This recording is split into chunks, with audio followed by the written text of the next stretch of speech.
तो कसरत करे, व्यायाम करे, मन का वजन बढ़े तो ध्यान करे, और धन का वजन बढ़े तो दान करे, सेवा करे, है ने। तो आप सबका स्वास्थ्य अच्छा रहे, आप सबकी कमाई में बरकत रहे, ताकि आप लोग गुरु महाराज जी की सेवा करते रहो। और आज 1 तारीख है, महाराज जी ने कल रात को सत्संग में सुनाया कि आज 1/1/2025, यानी 1 और 1 2 और 25 का 2, 2 और 2 4, 4 और 5 9, 9 है ना। तो 9 एक पूर्णांक है, 9 पूर्णांक है, 9 से बड़ा कोई अंक नहीं है। तो 9 ने 8 को थप्पड़ मारा, तो 8 ने कहा मुझे थप्पड़ क्यों मारा? तो कहा कि मैं तुमसे बड़ा हूं। तो 8 ने 7 को थप्पड़ मारा। ए सुनिए बच्चे लोग, ए छोरा, एकदम अच्छे से बैठ, बिल्कुल हिलेगा नहीं। 8 ने 7 को थप्पड़ मारा, बोले क्यों मारा? मैं तुमसे बड़ा हूं। 7 ने 6 को मारा, 6 ने 5 को, 5 ने 4 को, 4 ने 3 को, 3 ने 2 को, 2 ने 1 को, और 1 ने 1 के आगे 0, 1 के आगे 0, 1 ने 0 को अपने बगल में बिठा दिया, तो कितना हो गया? 10। तो कीमत बढ़ गई ने। तो 0 को लगता है कि मैं 1 के बगल में आके बैठा तो 1 की कीमत बढ़ी, तो दूसरा 0 आकर बैठ गया, तो कितना हो गया? 100। तो दूसरा 0 सोचता है कि मेरे आने से 1 की और 10 गुना कीमत बढ़ गई, तो तीसरा 0 आके बैठा, कितना हुआ? 1000। तो 1 की और 10 गुना कीमत बढ़ गई। तो तीसरा 0 सोचता है मेरे आने से 1 की कीमत बढ़ गई। चौथा 0 आया, 5वां आया, 6ठा आया, सब अपनी अपनी तारीफ करने लगे। तो क्या हुआ कि जो 1 था वो खिसक गया,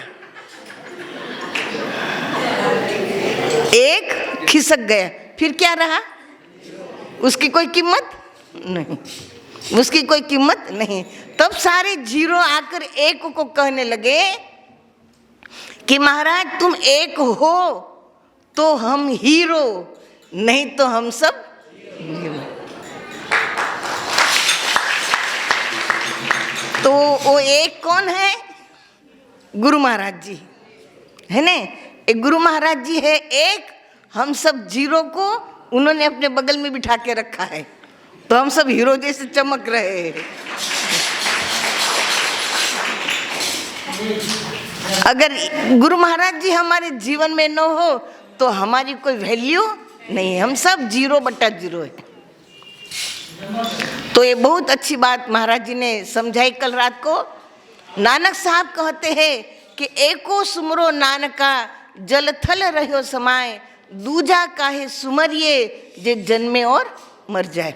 तो जो एक आत्मा सो परमात्मा है, जो जल में थल में सर्वव्यापक है, गॉड इज ओमनी प्रेजेंट, ईश्वर सर्वव्यापक है। और दूसरे जितने भगवान के नाम हैं उनका आदि अंत है, लेकिन आत्मा का कोई आदि अंत नहीं है। तो ऐसे आत्मा सो परमात्मा का हमें ध्यान भजन सुमिरन करना चाहिए। गुरु महाराज जी ने ज्ञान दिया है और गुरु महाराज जी के चरणों में लगे रहना है। बच्चों के लिए छोटी सी मेरी कहानी है, आप सब लोग ध्यान से सुनिएगा। कि एक चोर था। कौन था? चोर। अब चोर तो चोरी ही करेगा, है ना। अब चोर चोरी करने जाता है तो वो भी मंदिर में भगवान को प्रार्थना करके जाता है कि मैं आज चोरी करने जा रहा हूँ, मैं अपने कार्य में सफल हूँ। तो एक बार एक चोर चोरी करने जा रहा था, तो उस मंदिर में आत्मज्ञानी संत महात्मा आध्यात्मिक अनुभव का सत्संग सुना रहे थे। चोर प्रभावित हुआ और चोर महात्मा जी के शरणागत हुआ। महात्मा जी ने कहा कि भाई अगर तुम मेरा एक कहना मान लो तो तुम्हारा जीवन संवर जाएगा। अब चोर ने कहा बोलो क्या करना है? बोले तुम तो चोर हो, चोरी करना तो छोड़ोगे नहीं? बोले हाँ, चोरी करना तो नहीं छोड़ूंगा। तो महात्मा जी ने कहा कि आज यहाँ एक शपथ लेकर जाओ कि तुम कभी झूठ नहीं बोलोगे, है ना, तुम कभी झूठ नहीं बोलोगे। बोले हाँ ठीक, इतना तो मैं कर सकता हूँ। तो चोर ने वहाँ महात्मा जी के पास शपथ ले ली, चोरी तो करूँगा पर झूठ नहीं बोलूँगा। अब वो चोर उस दिन चोरी करने निकल पड़ा। तो उस नगर का राजा भी ड्रेस बदल के रात को नगर में भ्रमण करता है कि कौन सुखी है, कौन दुखी है, कौन मेरे लिए क्या कहता है। तो ऐसा परीक्षण करने राजा भी ड्रेस बदल करके नगर में भ्रमण कर रहा था। अब रात के अंधेरे में चोर और राजा दोनों टकरा गए। तो राजा ने पूछा तू कौन है? अब उसने क्या शपथ लिया था? झूठ नहीं बोलना। तो वो बोला मैं चोर हूं, है ना। राजा बोला कि चोर ये कह रहा है मैं चोर हूं। तो चोर ने पूछा आप कौन हो? तो राजा कहता है मैं भी चोर हूं। बोले दोनों चोर चोर मिल गए। बोले आज कहाँ चोरी करने जाना है? बोले राजा के महल में। राजा बोले ठीक है चलो चलते हैं, जो मिलेगा आधा आधा ले लेंगे। तो दोनों राजा के महल में चोरी करने गए। अब चोर कहता है कि मैं अंदर जाता हूँ, तुम बाहर ध्यान रखना। अब चोर रूपी राजा बाहर ध्यान रख रहा है और चोर राजा के महल में चोरी करने गया। अब जब खजाना था उसमें एक पेटी थी सुंदर। तो चोर ने उस पेटी को खोला, उसमें 3 हार थे, गले में पहनने के असली हीरा के 3 हार थे। अब चोर ने सोचा कि 3 हार है, अब मैं 3 ले जाऊंगा तो एक को तोड़ना पड़ेगा, आधा आधा हिस्सा करना है। तो 2 हार चोरी किया, बाहर आया और राजा को बता दिया कि मैं वहाँ से राजा रूपी चोर को बता दिया कि उसमें 3 हार थे, मैं 2 लाया हूँ, एक तेरा एक मेरा। राजा ने कहा कि क्योंकि राजा को पता है कि उस बॉक्स में 3 हार रखे हैं, तो ये चोर तो सही बोल रहा है। तो राजा ने चोर को उसका पता पूछ लिया, नाम पता पूछ लिया। अब झूठ तो बोलना नहीं था, सच सच बता दिया। अब सवेरा हुआ और राजा के महल में अफवाह उड़ी कि वे राजा के महल में चोरी हो गई, चोरी हो गई, चोरी हो गई। तो जो खजांची, खजांची किसको बोलते? जो खजाने का ध्यान रखता है। तो खजांची को पूछा गया भाई क्या चोरी हुआ? तो खजांची देखने गया। तो खजांची ने देखा कि इसमें एक माला पड़ी है। अब खजांची ने वो माला अपनी जेब में डाल दी, क्योंकि कहना तो ये है कि भाई 3 माला चोरी हो गई। अब 2 हुई कि 3 हुई किसको पता है ना। तो खजांची ने एक माला अपनी जेब में डाल दी और राजा से कहा कि राजा जी 3 जो है कीमती हीरों का हार था, वो 3 हार चोरी हो गया। अब राजा सोचने लगा कि वो चोर कहता था 2 माला ली और ये कहता है कि 3 चोरी हो गई। तो राजा ने अपने मंत्री को उस चोर का एड्रेस दिया, बोले जाओ उसको बुला के लाओ। और उसको बुला के लाए। बच्चे लोग सुनना है बराबर। वो चोर को बुला के लाए। तो अब जब न्याय हो रहा है तो पूरे नगर के लोग वहां आए थे, है ना। राजा ने बड़ी सभा भरी थी कि भाई कैसे चोरी हुई, किसने चोरी करी, तो सबके सामने प्रूफ होना चाहिए। तो राजा ने उस व्यक्ति को बुलाया, वो व्यक्ति भी, चोर भी वहां आया। तो राजा ने चोर से पूछा कि भाई कल रात को तुम कहाँ थे? बोले चोरी करने गया था। कहाँ चोरी करी? राजा के महल में। क्या चोरी किया? तो बोले 3 हार थे, 2 हार चोरी किया, एक मैंने रखा, एक मेरा साथी रात को मुझे मिला था उसको दिया। बोले तीसरा हार? बोले मुझे नहीं पता। तो राजा खड़ा हुआ और वो चोर ने अपना एक हार रखा, बोले मैं एक हार ले गया था, ये एक हार। राजा ने अपनी जेब से निकाला, बोले ये दूसरा हार। खजांची को बोले बता तीसरा हार कहाँ है? तो राजा को समझ में आ गया ने। खजांची को बोले बता तीसरा हार कहाँ है? तो खजांची ने भी अपनी जेब में से तीसरा हार निकाला। तो राजा ने वहां अनाउंसमेंट किया कि ये चोर है ने, ये चोर है। पर संत का सहारा मिला। संत के सामने एक छोटा सा नियम लिया कि झूठ नहीं बोलना है। तो ये चोर होता हुआ भी झूठ नहीं बोला। और खजांची की ड्यूटी क्या है? राजा को खजांची पर कितना विश्वास होता है ना, कि भाई उसको इतनी बड़ी जिम्मेदारी दी है कि पूरा राज्य का खजाना वो संभाले। तो उसके ऊपर कितनी जिम्मेदारी होती है, उसके ऊपर कितनी, उसके अंदर कितनी प्रामाणिकता होनी चाहिए। लेकिन वो झूठ बोला। तो राजा ने वहां अनाउंस किया कि चोर होता हुआ भी ये सत्य बोला है, इसलिए आज से इस चोर को मैं खजांची पद पर नियुक्त करता हूं। और ये खजांची होता हुआ भी झूठ बोला, इसलिए इसको इस पद से निवृत्त करता हूं, है ना। तो देखो सच बोलने का कितना बड़ा इनाम मिला, है ना। बच्चे लोग कभी जीवन में झूठ बोलना नहीं। एक झूठ को छुपाने के लिए 100 झूठ बोलने पड़ते हैं। इसलिए सच कहो, सुखी रहो। सच बोल दिया, कितना भी बड़ा अपराध हो, स्वीकार कर लिया तो उसके लिए कोई दंड नहीं है ना। हम सबके जीवन में लागू होता है। जितने साफ सुथरे सच बोलोगे ने तो कोई दंड नहीं देता। लेकिन झूठ बोला, एक झूठ यहाँ छुपता नहीं है। भगवान के घर में देर है अंधेर नहीं है, देर है अंधेर नहीं है। चोरी पकड़ी ही जाती है, झूठ पकड़ा ही जाता है। चाहे कोई भी हो, वहां मैं हूं, चाहे आप हो, चाहे दुनिया का कोई भी व्यक्ति हो, कोई भी क्षेत्र हो, कोई भी जगह हो, झूठ कभी छुपता नहीं है। सत्य आईने की तरह स्फटिक मणि जैसा स्वच्छ है। सच कहो, सुखी रहो। सच कहने पर थोड़ी देर तू मैं हो जाएगी, लेकिन उसका परिणाम गलत नहीं आएगा। लेकिन एक झूठ को छुपाने के लिए 100 झूठ बोलने पड़ते। जैसे एक लड़का देखने आए, लड़की वाले, तो बोले लड़का अच्छा है, तो खाना खा रहा था। बोले अरे तो प्याज खाता है? बोले हाँ प्याज खाता है, कभी कभी जब दारू पीता है तो प्याज खा लेता है। अच्छा तो दारू भी पीता है? बोले नहीं ऐसे तो नहीं पीता, लेकिन जब जुआ खेल कर आता है, पैसा जीतता है तो दारू पी लेता है। अच्छा तो जुआ भी खेलता है?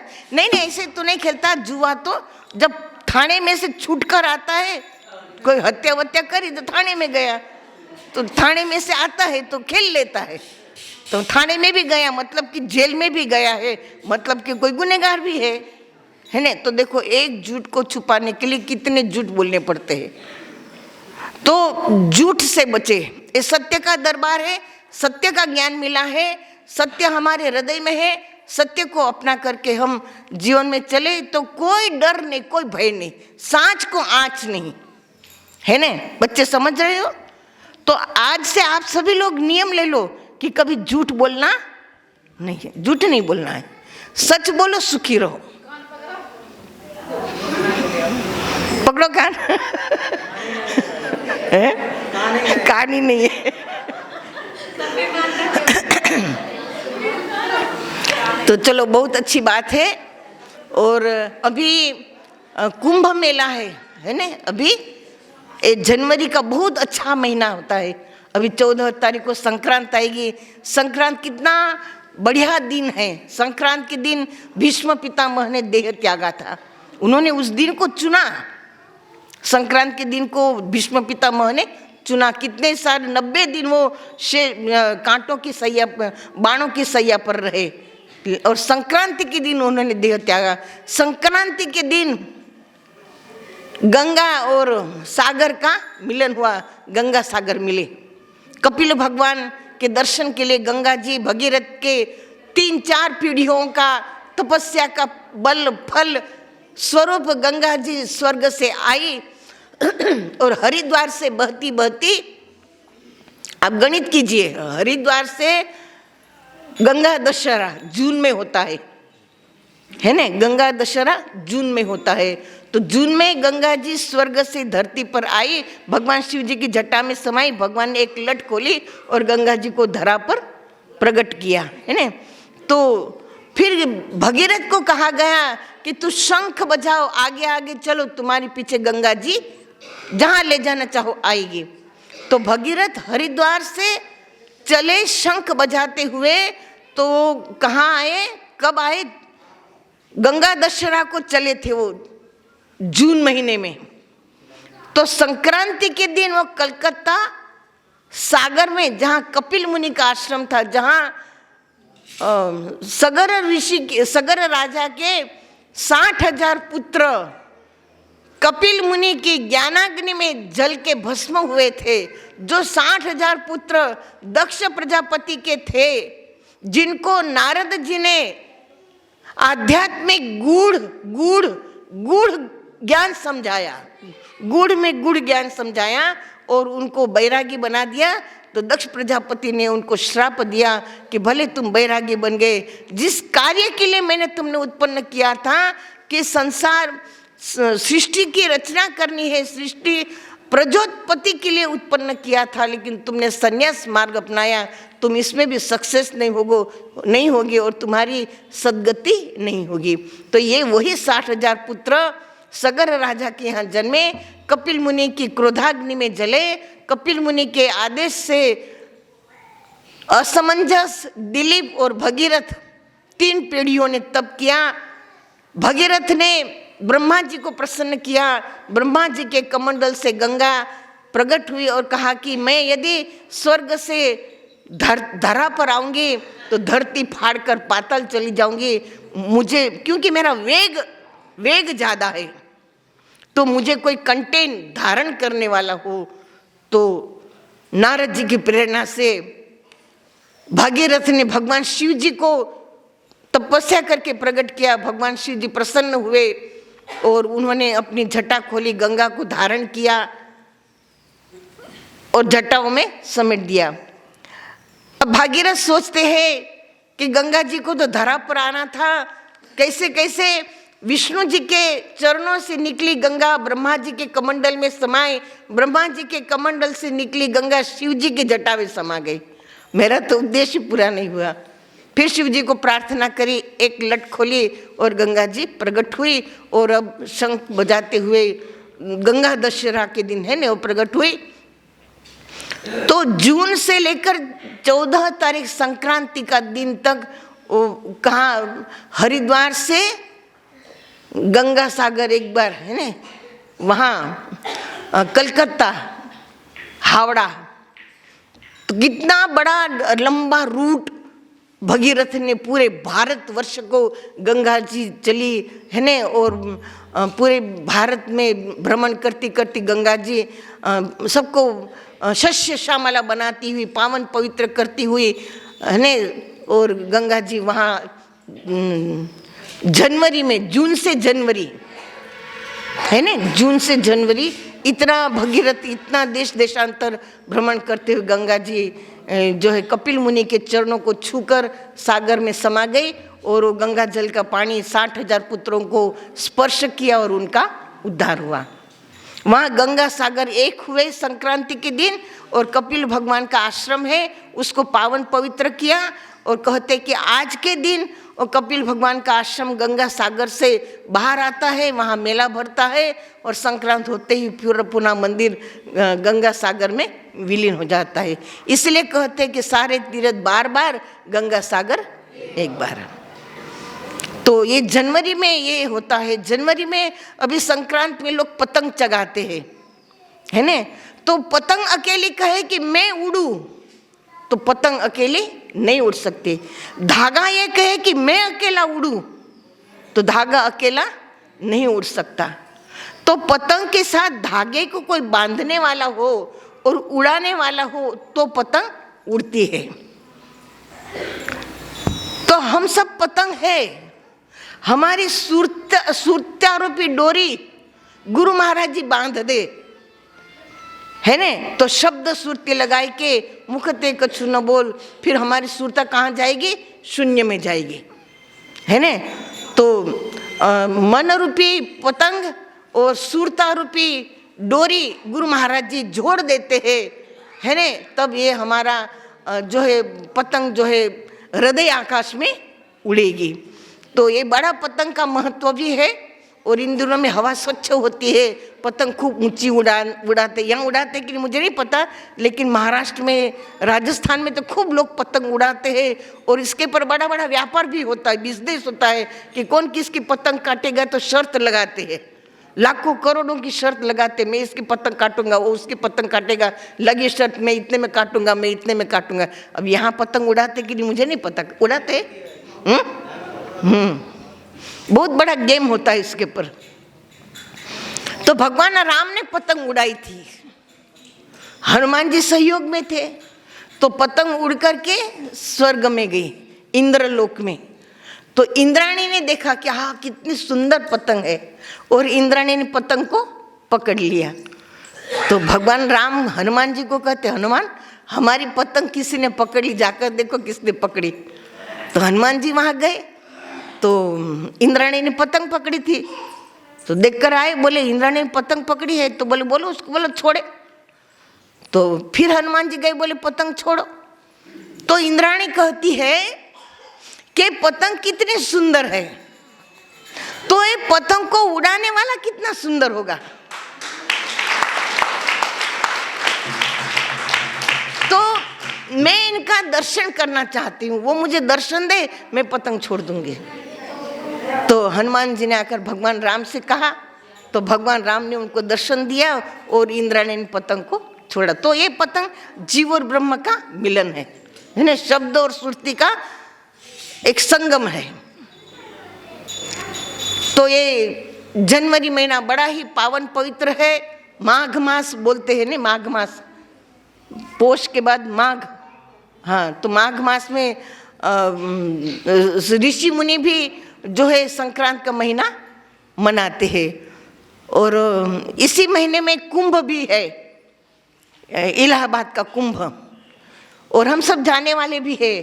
तो कुंभ का पर्व भी अमृत प्राप्ति के लिए मनाया जाता है ना, क्योंकि 4 जगह कुंभ होता है भारत में, नासिक, उज्जैन, हरिद्वार और इलाहाबाद।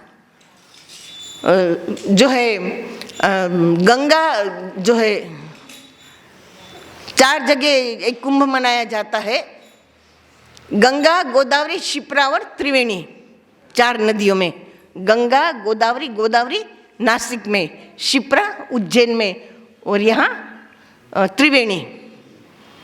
तो गंगा, गोदावरी, शिप्रा, त्रिवेणी 4 नदियों में अमृत पड़ा, और उस अमृत प्राप्ति के लिए सब लोग वहाँ जाते हैं। इसके एक बहुत सुंदर श्रीमद् भागवत की सुंदर प्रसंग मुझे याद आ रहा है, मैं आपके सामने रखूंगी।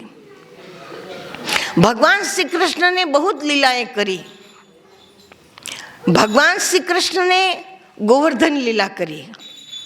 भगवान ने गोकुल वासियों को समझाया, क्योंकि गोकुलवासी सब इंद्र की पूजा करने जा रहे थे।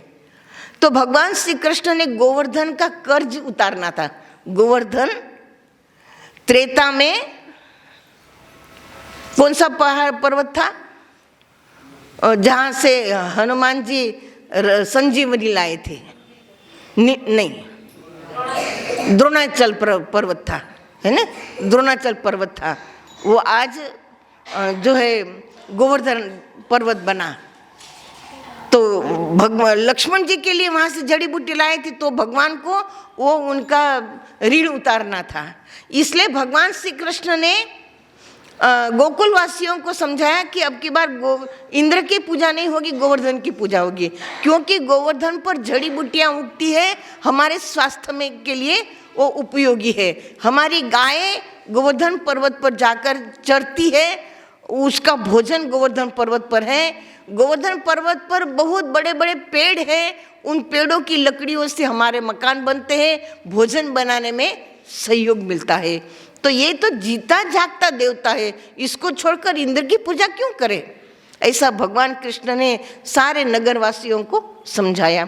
अब भगवान की वाणी है, सब मुग्ध हो जाते हैं, और क्योंकि नाम है कृष्ण, कृष्ण आकर्षण है ना, भगवान कृष्ण के अंदर इतना आकर्षण है कि उनका नाम लेते सभी लोग आकर्षित होते, उपदेशी गैर उपदेशी, मतलब भगवान कृष्ण के कोई भक्त हो ना हो। विवेकानंद जी अमेरिका में भगवान कृष्ण की महिमा को सुना रहे थे, तो लोग इतने नज़दीक नज़दीक आते गए सुनने के लिए, क्योंकि उनके नाम में ही आकर्षण है, उनकी कथा में आकर्षण है, उनकी वाणी में आकर्षण है, उनके नटखटपना में, हर चीज़ में इतना आकर्षण है कि सब लोग आकर्षित हो जाते हैं।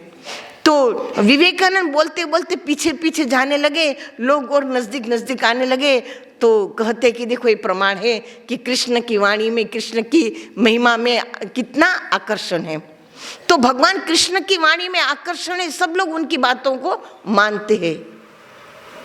तो कहा ठीक है, सबको तैयार कर दिया, 56 भोग तैयार करा, बैलगाड़ियों में भर भर के लेके गए खाना, और गोवर्धन की पूजा करेंगे, वहीं डब्बा पार्टी करेंगे, पिकनिक, गोवर्धन को भोग लगा करके पिकनिक वहीं करेंगे।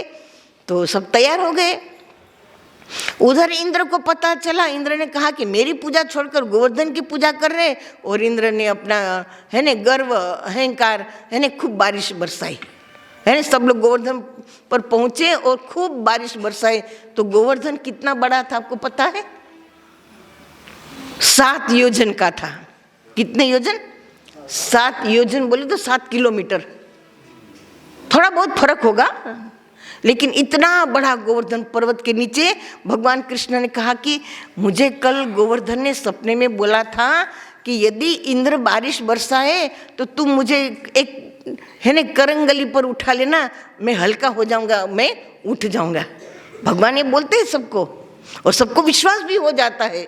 और बारिश आने लगी, भगवान ने कहा आओ सब गोवर्धन के नीचे आ जाओ, सब गोवर्धन हमारी रक्षा करेगा। और भगवान ने गोवर्धन को उठा लिया 7 दिन तक, 7 वर्ष के 7 योजन का गोवर्धन भगवान ने उठा लिया। सारे ग्वाल बाल कहने लगे, कहा ना तुम थक जाओगे, थोड़ा टेका हम दे। बोले दे दो टेका दे दो। सबने लकड़ी का टेका दिया है ना। बोले मैं हाथ हटा लूँ? बोले हाँ हटा लो। जैसे भगवान थोड़ा सा हाथ हटाए तो गोवर्धन पर्वत नीचे आया। अरे खाना खाना, पकड़ो पकड़ो पकड़ो है ना। भगवान तो जानते हैं, लेकिन सबको मौका देते हैं, सेवा का मौका देते हैं। उनको हमारे सहारे की जरूरत नहीं है ना। एक कन्हैया है, इनको हमारे सहारे की जरूरत नहीं है, परंतु वो हमें मौका देते हैं सेवा का। तो इंद्र ने देख लिया कि ये तो साक्षात भगवान प्रभु नारायण है ना। और फिर अंदर के तार से भगवान कृष्ण की इंद्र की बात हो गई, इंद्र का गर्व हरण हुआ, और इंद्र ने बारिश बरसाना बंद किया, और भगवान ने है ने उंगली उठा ली और सबको है ने कहा कि सर को, और गोवर्धन अपनी जगह पर आ गया। फिर भगवान कृष्ण ने सबको कहा कि जो भी खाना लाए हो गोवर्धन पर्वत को खिलाओ। 56 भोग वहाँ खिलाया गया, 56 भोगों का भोग वहाँ लगता है। फिर सबने भोग लगाए, सबने खाना खाया, बड़ा उत्सव हुआ, पूजा हुआ, पाठ हुआ, सब कुछ हो गया। फिर सब लोग अपने अपने स्थानों में, घरों में आए। फिर दूसरे दिन गांव के सभी लोग नंद बाबा के घर गए और नंद बाबा से कहने लगे, नंद बाबा बताओ एक कान्हा तुम्हारा ही लड़का है कि एक कोई देव पुरुष है, कि साक्षात नारायण है? इतना बड़ा पहाड़ अकेले ने 7 दिन तक उठाया, तो ये कोई साधारण व्यक्ति की ताकत तो नहीं है। तो नंद बाबा कहते तो मेरा ही लड़का है। बोले जशोदा को पूछो, क्या उसने कान्हा को जन्म दिया है? तो जशोदा को बुलाया। जशोदा बोलती हाँ मैंने जन्म दिया है। बोले कौन दाई थी? क्या प्रूफ है, क्या प्रमाण है कि जशोदा ने जन्म दिया है? तो देखो भगवान की कैसी लीला है। तो जशोदा ने कन्हैया से पूछा, कन्हैया तू मारो बेटो है? कन्हैया कहते हाँ मैया, मैं थारो ही बेटू हूं, अगर तू मेरा बेटा है तो मैं गोरी, नंद बाबा गोरे, तू क्यों काला। तो उसका पूरा भजन है। कान्हा समझाते हैं कि काली रात में जन्मा, काली कमली ओढ़ता हूँ, काली गाय का दूध पीता हूँ, ए सखियों ने आंख में काजल डाल दिया, राधा जी की शोभा बढ़ाने के लिए काला हुआ। फिर लास्ट में भगवान कहते कि सारे भक्तों का पाप धोते धोते मैं काला हो गया।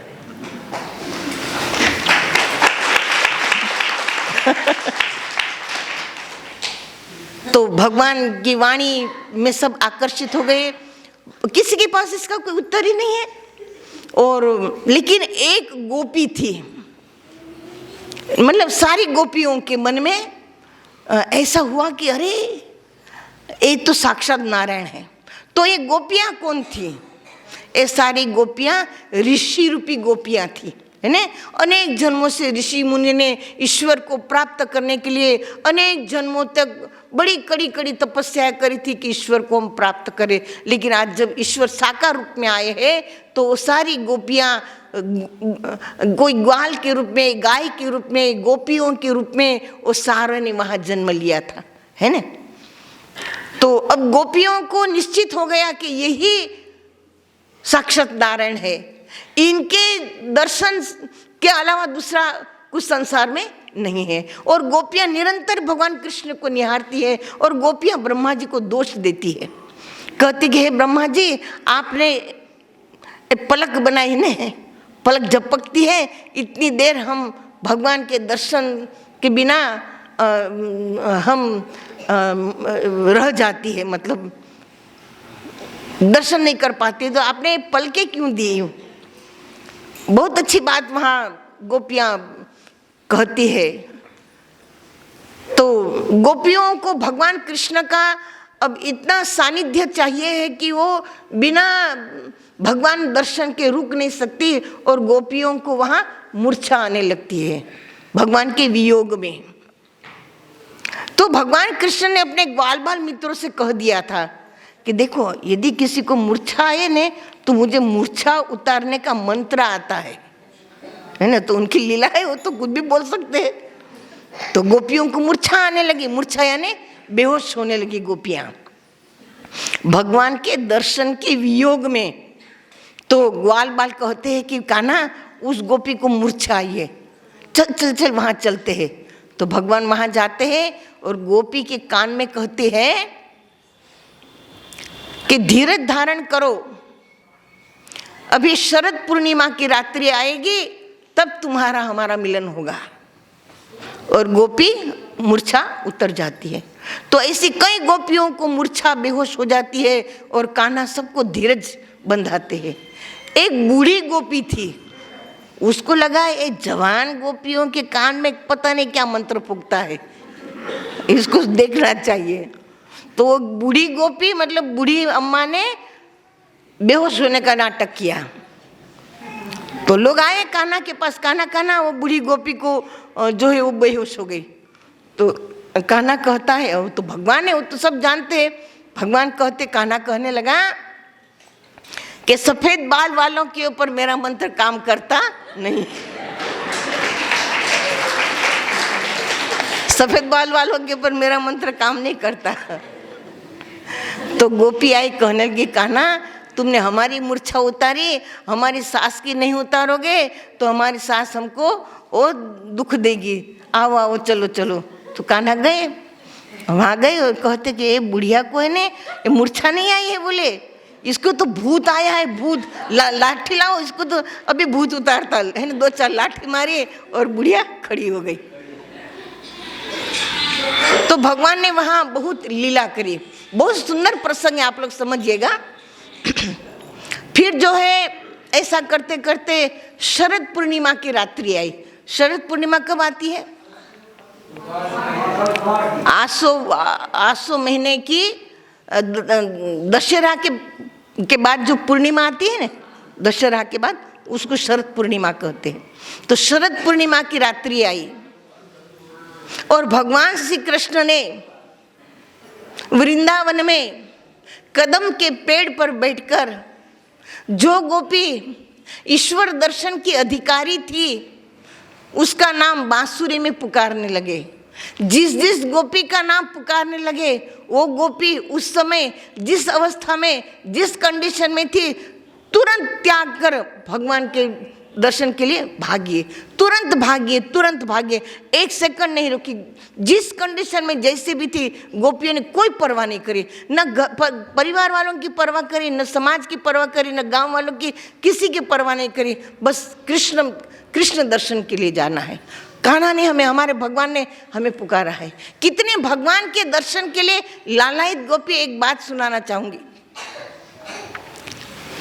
एक गोपी कहती है, अरे कोई ले लो, कोई ले लो, कोई ले लो, अरे कोई ले लो। अरे क्या बेचने निकली, क्या ले लो, कुछ दिख तो नहीं रहा।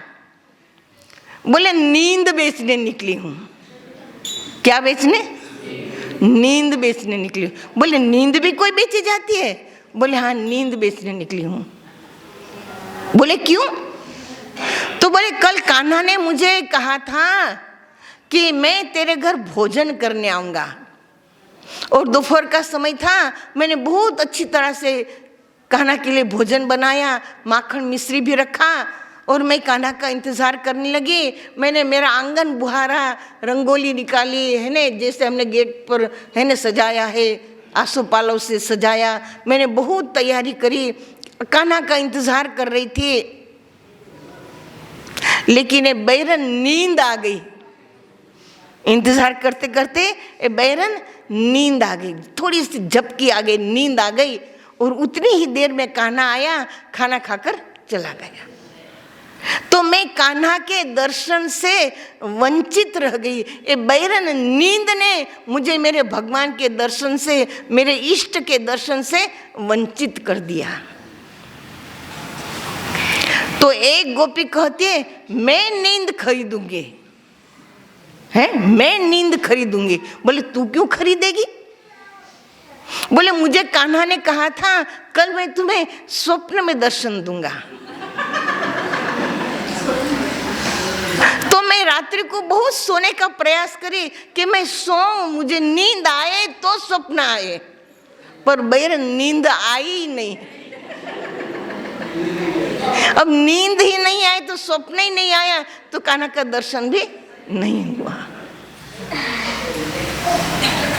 तो ऐसा गोपियों का भगवान श्री कृष्ण के प्रति निश्चल, इसमें कोई छल नहीं, निर्विकार, इसमें कोई विकार नहीं, निष्काम, कोई कामना नहीं, ऐसा शुद्ध प्रेम था गोपियों का।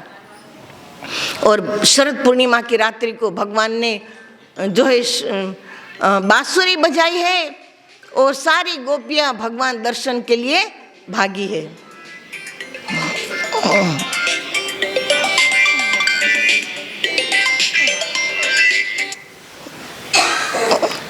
सारी गोपियां दर्शन के लिए भागी है। बहुत सारी गोपियां आ गई। भगवान कृष्ण कहने लगे, सबसे पहले तो भगवान कृष्ण ने गोपियों का स्वागत किया। भगवान कहते पधारो महाभागा, ये शब्द है भगवान की। क्या बोला? पधारो महाभागा। महाभागा का अर्थ होता है एक भाग्यशाली, एक सौभाग्यशाली, एक महासौभाग्यशाली।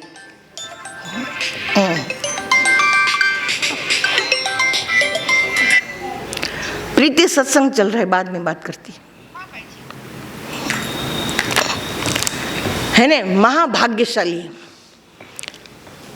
क्योंकि भगवान के दर्शन के लिए गई है तो महाभाग्यशाली हुई है ना। पधारो महाभागा। पहले भगवान ने गोपियों का स्वागत किया, और अब भगवान गोपियों की परीक्षा ले रहे। भगवान कहते अरे इस तरह से दौड़ी दौड़ी क्यों आई हो यहाँ? क्या जंगल में आग लगी? क्या एक्सीडेंट हो गया? क्या हो गया? इस तरह से दौड़ी दौड़ी आधी रात को यहाँ क्यों आई हो? जाओ जाओ अपने घर को जाओ। तो गोपियाँ कहती है कान्हा हम आ गए हैं, जाने के लिए नहीं, है ना, जाने के लिए नहीं आए, बस आ गए। आप सब आ गए हो ना, आप अब जाना नहीं है किसी को। जो इनका होगा ना वो नहीं जाएगा, हम नहीं जाएंगे।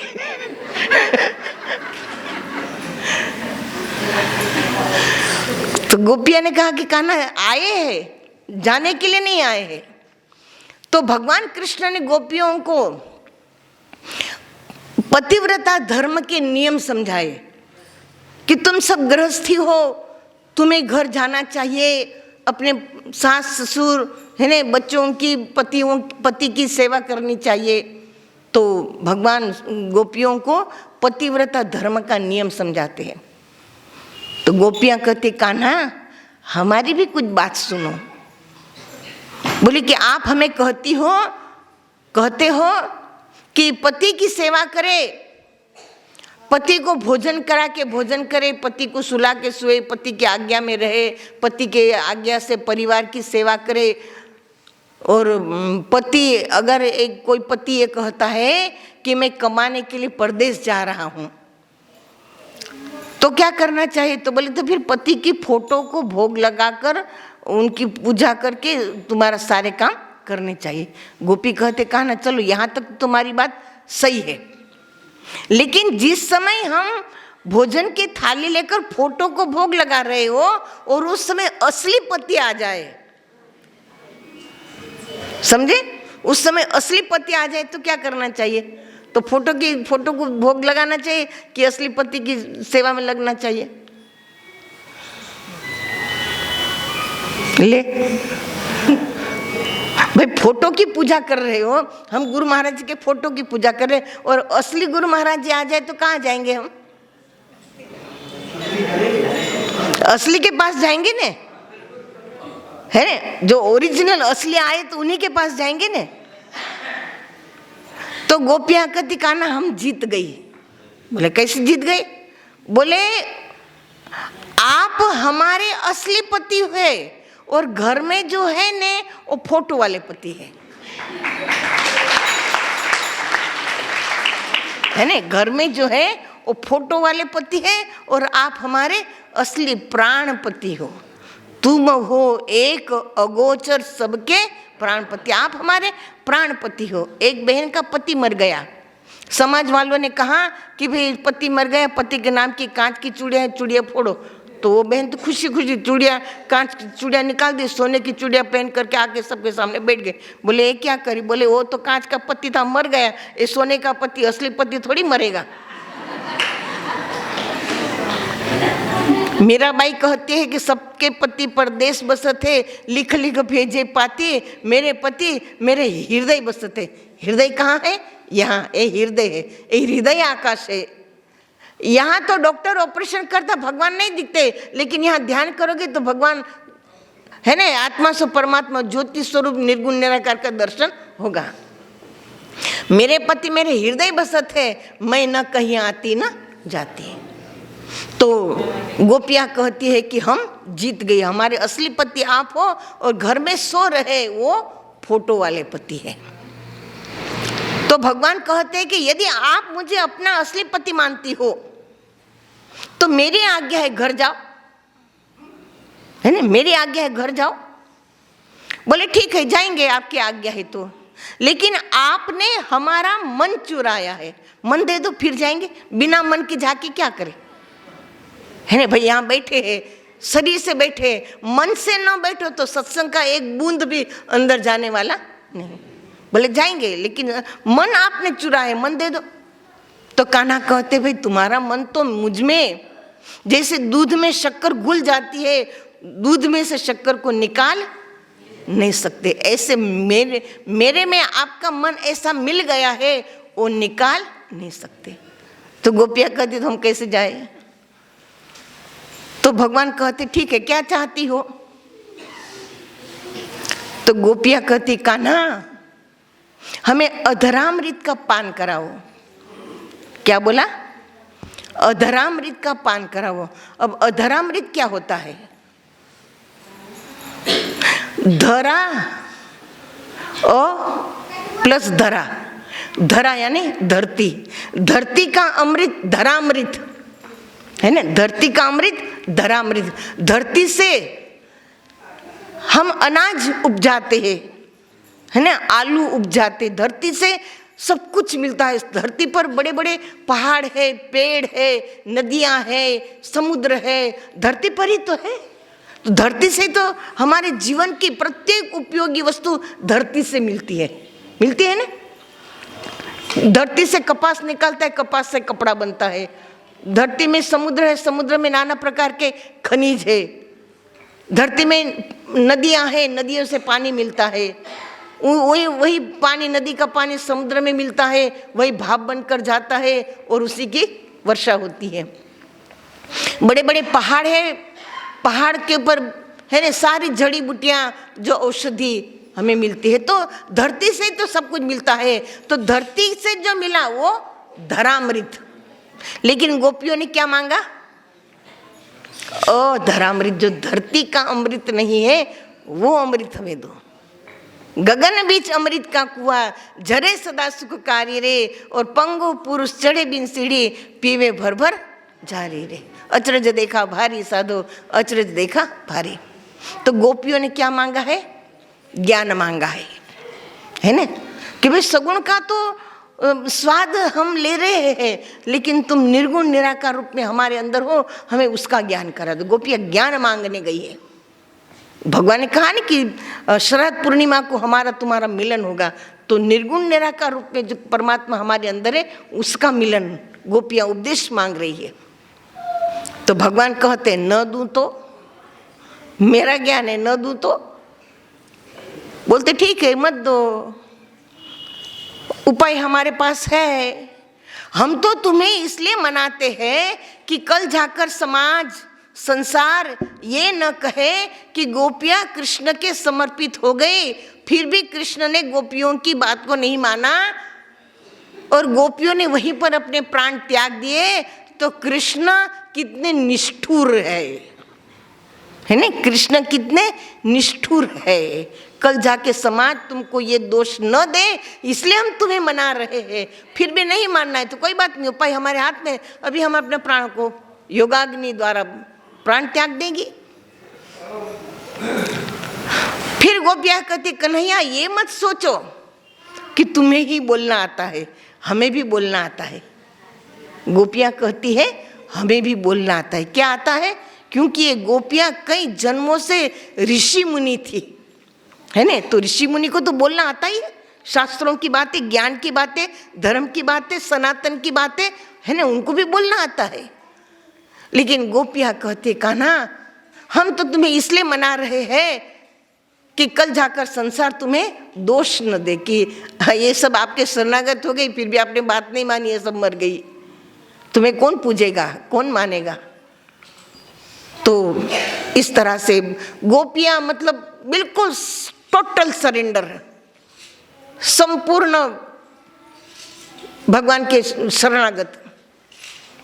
और तब भगवान ने गोपियों का मन परखा, परीक्षा ली अच्छे से कि ये तो ज्ञान न दूं तो मरने के लिए भी तैयार है। और तब भगवान ने सभी गोपियों को आत्मज्ञान दिया, 4 क्रियाओं का उपदेश दिया और गोपियों ने ध्यान किया। गोपियाँ अपने अंदर भगवान कृष्ण का दर्शन करती है, बड़ी प्रसन्न होती है, इतना मन खुश हो रहा है कि मन खुश होता है तो मन नाचता है, मन नाचता है तो शरीर भी नाचता है। जब मन और शरीर नाचने लगे तो ये समझो कि जीव और ब्रह्म साथ में नृत्य कर रहे हैं। तो एक एक गोपी ये समझती है कि कान्हा मेरे संग है ना। तो एक गोपी एक कान, भगवान ने ऐसी वहां लीला करी, जितनी गोपियां थी ने उतने कन्हैया बन गए। तो यहाँ पुरुष को प्रवेश नहीं था, है ना। तो भगवान शिव, पार्वती जी आई, शिव जी बोले मुझे ले जाओ, बोले वहां स्त्री को पुरुष को प्रवेश नहीं है। तो बोले मुझे तो चलना है, कान्हा का भगवान का दर्शन करने, मैं तो जाऊंगा। तो बोले मेरे को तो सजा करके, है ना, नारी का सजा करके पूरा भजन है। एक दिन वो भोले भंडारी बन करके व्रज नारी गोकुल में आ गए हैं, गोकुल में आ गए, है ना। भगवान व्रज नारी बनकर है ने, पार्वती जी के साथ भगवान शिव जी आए। अब भगवान शंकर भगवान कृष्ण पहचान गए। अब उन्होंने ऐसी लीला करी और ऐसा नृत्य किया कि भगवान शिव जी भी नाचने लगे और सिर से खिसक गई साड़ी, है ने, और वहाँ ढोल की पोल खुल गई। वहाँ हरिहर का मिलन हो गया, है ने, हरिहर, हरि माने विष्णु, हर माने शंकर, हरिहर का मिलन हुआ वहाँ। नारद जी भी राधा जी के पास आए, बोले मुझे भी, है ने, इस रास में आना है। तो राधा जी कहते हैं राधा कुंड में स्नान करो। तो नारद जी राधा कुंड में स्नान करे तो नारद से नारदी बने और वो भी महारास में आए। कहते कि उस रात्रि का चंद्र 6 महीना तक अस्त ही नहीं हुआ, सूर्य उगा ही नहीं 6 महीना तक, 6 महीने की रात्रि बन गई। इतनी लंबी रात महारास की शरद पूर्णिमा की रात्रि बन गई। सारे देवियां सारे, है ने, उस रास में सम्मिलित हुई है। और एक गोपी एक कान, जितनी सारी गोपियां थी ने, भगवान कृष्ण ने ऐसी लीला करी कि जितनी गोपियां उतने कन्हैया हो गए। तो ब्रह्मा जी ने देखा, अरे कैसा भगवान ने स्त्रियों के साथ नाचता है, ये कोई भगवान हो सकता है? तो ब्रह्मा जी को शंका हो गई। तो भगवान कृष्ण ने ब्रह्मा जी का इस भ्रम को तोड़ने के लिए भगवान कृष्ण उस रास में छुप गए, घूंघट ले लिया। तो सारी गोपियों के साथ मिल गए, तो गोपी के साथ गोपी, घूंघट में पता ही नहीं चला। तो गोपियां देखती है कि अरे कान्हा कहाँ गया, कान्हा कहाँ गया, कान्हा को ढूंढो, अरे कान्हा, क्योंकि भगवान ने अपनी लीला खींच ली, है ना, गोपियों के साथ भगवान ने भी घूंघट निकाल लिया, मिक्स हो गए। तो राधा ढूंढ रही, किसी ने मेरा श्याम देखा, मेरा श्याम देखा, है ना, भजन पूरा। अब मेरे को तो आता नहीं कुछ,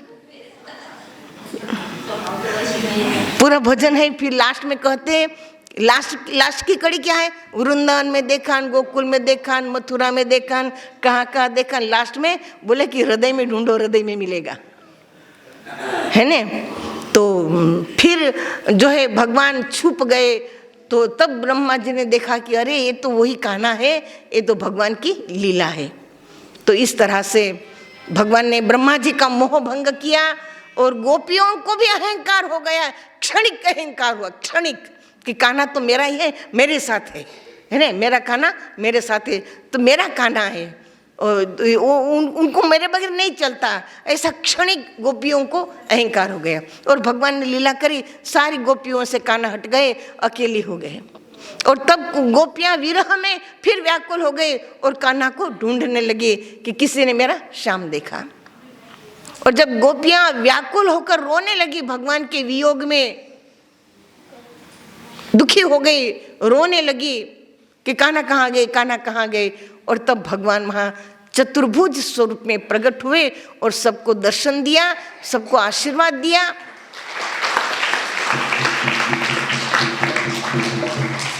और भगवान कहते हैं कि अब सब लोग अपने घरों की ओर जाओ और मैं आपके साथ हूँ, मेरा भजन करो, ध्यान करो और अपने आत्मा का कल्याण करो। इस तरह से भगवान कृष्ण ने सबको दर्शन दिया, जो अधिकारी थे उनको दर्शन मिले।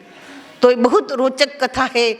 6 महीने की यह रात्रि बनी थी, इसी को महारास कहा, है ना, महारास। उसका बड़ा अच्छा भजन भी है, मुझे तो आता नहीं है, लेकिन हाँ, तो हमें भी एक गुरु दरबार महारास का मौका देती है।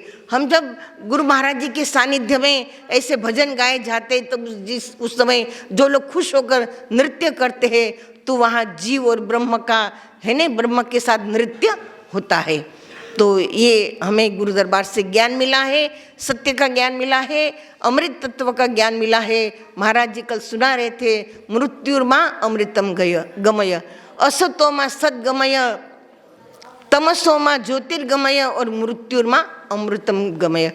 ऋषि मुनियों ने प्रार्थना करी, हे भगवान आप हमें असत्य से सत्य की ओर ले जाओ। असत्य क्या है, सत्य क्या है? असत्य संसार है, सत्य ईश्वर है। तो संसार से ईश्वर की ओर ले जाओ। अंधकार से प्रकाश की ओर ले जाओ। इस संसार में पूरा अज्ञान अंधकार फैला है, वहां से इस प्रकाश की ओर, आत्मज्योति के प्रकाश की ओर ले जाओ। मृत्यु से अमरत्व की ओर ले जाओ। मृत्यु तो शरीर की है, आत्मा अजर अमर अविनाशी है। भगवान का भजन करते हुए संसार से जाएंगे, नाम अमर हो जाएगा। जीता मर कर फिर जी जावे, बिन भोजन बलधारी रे। अचरज देखा भारी साधु, अचरज देखा भारी रे। तो हमें उच्चतम कोटि का ज्ञान मिला है।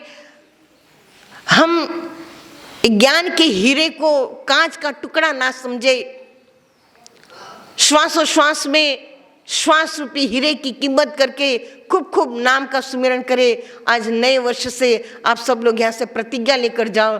वैसे तो पहले भी प्रतिज्ञा 10 मिनट के ली है कि 10 मिनट भजन सुमिरन करेंगे, और सुमिरन नहीं किया तो क्या करना था? 10 रुपया पेनल्टी निकालनी थी। अब कौन कितना ईमानदार है, ये तो आप अपनी अंतरात्मा से पूछिए, है ना। भगवान के घर देर है अंधेर नहीं है। राम झरूखे बैठ के सबका मुजरा लेत, जैसी जिसकी चाकरी वैसा उसको देता, है ना। भगवान हम सबके हृदय रूपी झरोखे में बैठकर देख रहे हैं कि इसने मेरे दर्शन, मेरे भजन के लिए शपथ लिया था और कर नहीं रहे हैं, है ना। वो देखते हैं, हाँ, उनका विजन बहुत बड़ा है। आप देखो शादी होती है ना, तो वहाँ वीडियो लगा होता है। देखो ये वीडियो लगा है, तो ये एक ही जगह का वीडियो रिकॉर्ड होता है, लेकिन भगवान का विजन, भगवान का वीडियो जर्रे जर्रे में है झांकी भगवान की, समझे। जर्रे जर्रे में, कण कण में। आपको हो कि दरवाजा बंद करके अंधेरे में कुछ पाप कर ले, कोई देख नहीं रहा है, लेकिन देख रहा है वो, आपके अंदर बैठकर आपको देख रहा है ना। कहा ना कि भी भगवान अगर सामने हो, एक चोर एक आतंकवादी कहता है कि भगवान भगवान सब कहते हैं, तो आतंकवादी के सामने भगवान प्रकट हो गए। अब वो भगवान सामने बैठे हैं, तो आतंकवादी आतंक कर सकता है? उसकी हिम्मत नहीं बनती, है ना। उसकी हिम्मत नहीं बनती कि अरे इनके सामने करेंगे तो पकड़े जाएंगे, है ना। तो वो वैसे ही वो हमारे अंदर हाजरा हजूर है। परमात्मा हमारे अंग संग है। ऐसा समझकर पाप से डरिए, झूठ से डरिए, है ना, छल कपट से डरिए, है ना। सेवा से मन ना चुराए और खूब भजन साधना करते हुए नया वर्ष हमारा बीते, इसी मंगल कामना के साथ, है ना। श्रीयांश जी महाराज जी का आज पावन जन्मोत्सव भी है और नया वर्ष भी है, तो हमारी बाई जी बधाई गाएगी और सबको नचाएगी। थोड़ा आनंद कर लेंगे और फिर सब लोग आरती प्रसाद लेकर के ही जाइएगा। बोल सद्गुरुदेव भगवान की, आज के आनंद की जय।